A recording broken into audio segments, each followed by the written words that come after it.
வணக்கம் நண்பா, நான் உங்கள் அன்புக்குரிய நண்பா அஜய் நண்பன் பேசிக்கிட்டு இருக்கேன். இது அன்மாரி பாட்காஸ்ட்.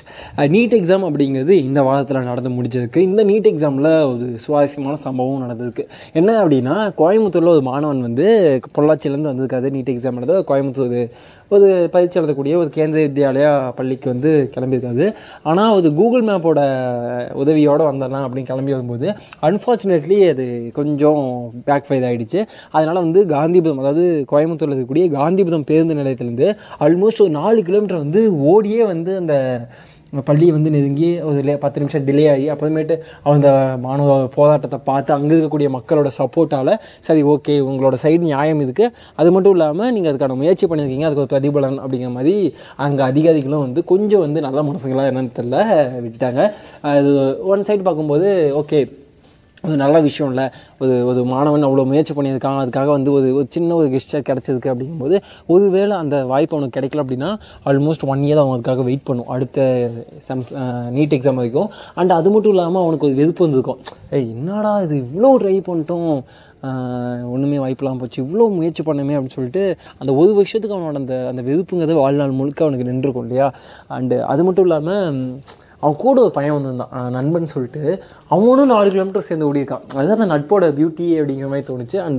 அண்ட் இதெல்லாம் ஒரு பக்கம் இருந்தாலுமே இன்னொரு விஷயம் எனக்கு ரொம்ப மாதிரி பட்டுச்சு. என்ன அப்படின்னா, நீட் எக்ஸாம் ஒரு விஷயம் விலக்கு அறிவித்தாங்க. முதல்ல நீட் எக்ஸாம் அறிவித்தப்போ ஐ திங்க் அப்போது தமிழ்நாட்டோட சிஎம்மாக இவங்க ஜெயலலிதா இருந்தாங்க.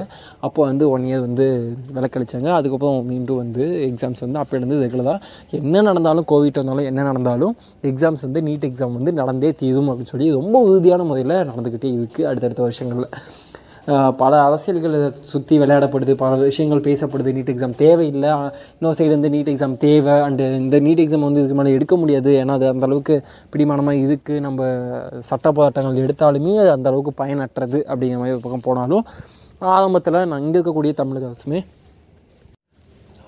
இங்கே இருக்கக்கூடிய தமிழக அரசுமே கூட அதுக்கான முயற்சிகளை ரொம்ப தீவிரமாக எடுத்த மாதிரி இருந்தாலுமே இப்போது எஸ், இதுக்கு மேலே நீட் அப்படிங்கிறது கன்ஃபார்ம் அப்படிங்கிறது எல்லாருக்கும் தெரிஞ்சிச்சு. இது மேலே அதை விளக்க முடியாது அப்படிங்கிற நிலைமைக்கு நம்ம போயிட்டோம்.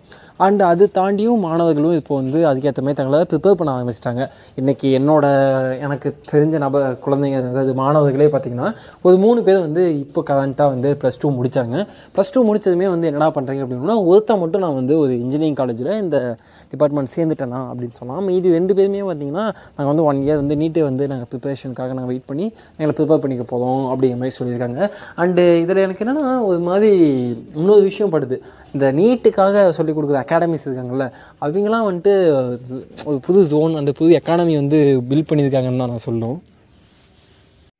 அதே மாதிரி நிறைய மாணவர்கள் ஒரு வருஷத்தை இதுக்காக நாங்கள் ஸ்பெண்ட் பண்ணுறோன்னு சொல்கிறாங்க. அதில் நிறைய பேருக்கான வெற்றியும் கிடைத்தாலுமே அதே அளவுக்கு நிறைய பேருக்கான தோல்வியும் கிடச்சிட்ருக்கு. அப்போ அந்த ஒரு விஷயம் வேஸ்ட் ஆகுதா அப்படிங்கிற கேள்வியும் இருக்குது. இது ஒவ்வொருத்தரோட லைஃப் ஸ்டைலை பொறுத்து அல்லது ஒவ்வொரு மாணவர்களோட மனநிலையை பொறுத்தானது.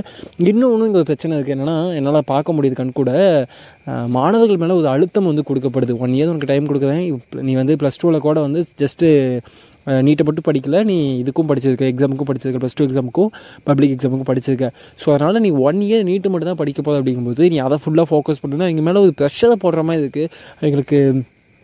ஐ திங்க் அவன் ஆல்ரெடி பப்ளிக் எக்ஸாம், அது இப்போ +1லேயும் பப்ளிக் எக்ஸாம், 10த்லேயும் பப்ளிக் எக்ஸாம், அதையும் தாண்டி அவன் நீட் எக்ஸாம், அது ப்ரெஷர், அதை தாண்டி அவன் ரொம்ப புஷ் பண்ணுற மாதிரி. இது ஓகே, அவன் ட்ரை பண்ணிட்டோம், பட் அதுக்குன்னு ஒரு லிமிட்டேஷன் இருக்குல்ல ஒரு மாணவன் மேலே. ஏன்னா போன வருஷம் எனக்கு நல்லா ஞாபகம் இருக்குது, சேலம் மாவட்டம் மேட்டூர் அருகே ஒரு பையன் நீட் எக்ஸாம் எழுதி முடிச்சுட்டு ரிசல்ட் அன்றைக்கி மார்னிங் அல்லது ரிசல்ட்டுக்கு முன்னாடி நாளான்னு தெரியல, அந்த ரிசல்ட் டைமில் சூசைட் பண்ணிக்கிட்டான். ரிசல்ட் வரத்துக்கு முன்னாடியே அது மீண்டும் அந்த உயிர் பலி அப்படிங்கிறது நமக்கு எல்லாத்துக்கும் ஒரு காயத்தை ஏற்படுத்து.